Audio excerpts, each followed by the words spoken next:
నమస్తే. చాలామందిలో ఉండేటటువంటి ఒక సందేహం ఏంటంటే, మనం ప్రయత్నం చేస్తే సక్సెస్ అవుతామా లేదా? ఇక్కడ గుర్తుంచుకోవాల్సింది ఏంటంటే, ప్రయత్నం చేస్తే ఎప్పటికైనా సక్సెస్ అవుతాం. ప్రయత్నం చేయకపోతే ఎప్పటికీ సక్సెస్ కాలేం. ప్రయత్నం చేసినా సక్సెస్ కాలేదనుకోండి, అప్పుడు మనకు ఒక మానసిక బాధ అనేది ఉండదు.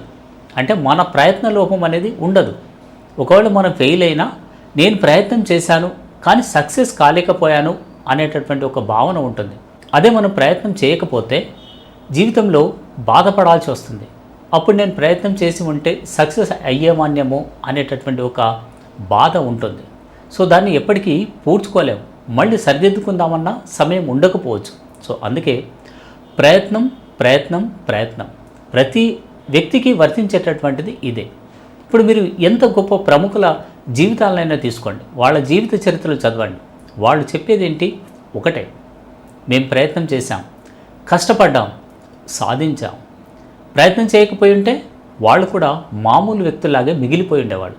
సో ప్రస్తుతం ఉన్నటువంటి సినీ ప్రముఖులు కావచ్చు, రాజకీయ నేతలు కావచ్చు, ఇంకా వివిధ రంగాల్లో ఉన్నటువంటి ప్రముఖులు కావచ్చు, వీరే కాదు, ఏ మహానుభావుడి జీవిత చరిత్ర చూసినా ఇదే నిజం కనిపిస్తుంది, ఇదే వాస్తవం కూడా.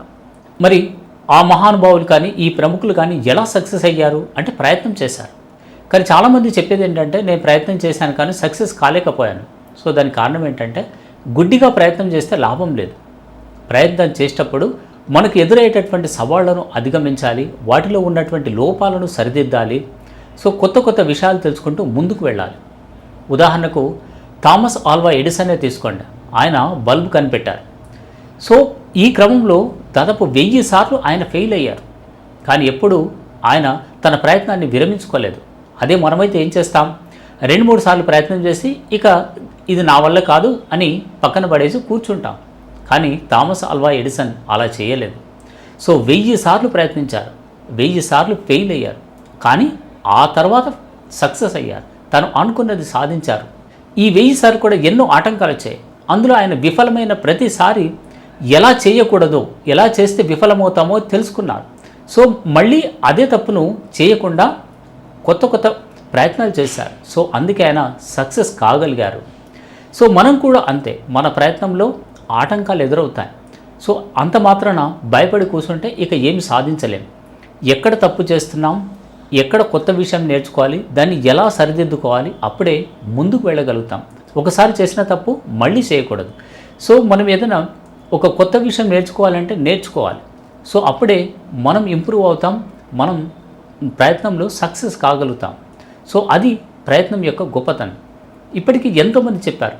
స్వామి వివేకానంద చెప్పారు, arise awake and stop not till the goal is reached అని.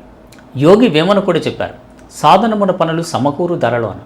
సో ఎప్పుడు మనం సాధన చేస్తూ ఉండాలి, ప్రయత్నిస్తూ ఉండాలి, అప్పుడే సక్సెస్ కాగలుగుతాం. సో ప్రయత్నం చేయకుండా ఉంటే ఏది సాధ్యం కాదు. ఇలా ఎవరు చెప్పినా వారందరి ఉద్దేశం ఒకటే, ప్రయత్నించాలి, కష్టపడాలి, మనల్ని మనం ఇంప్రూవ్ చేసుకోవాలి. సో అప్పుడే ముందుకు పోగలుగుతాం, సక్సెస్ కాగలుగుతాం. ఒక విద్యార్థికి ఒక సబ్జెక్ట్ అంటే భయం.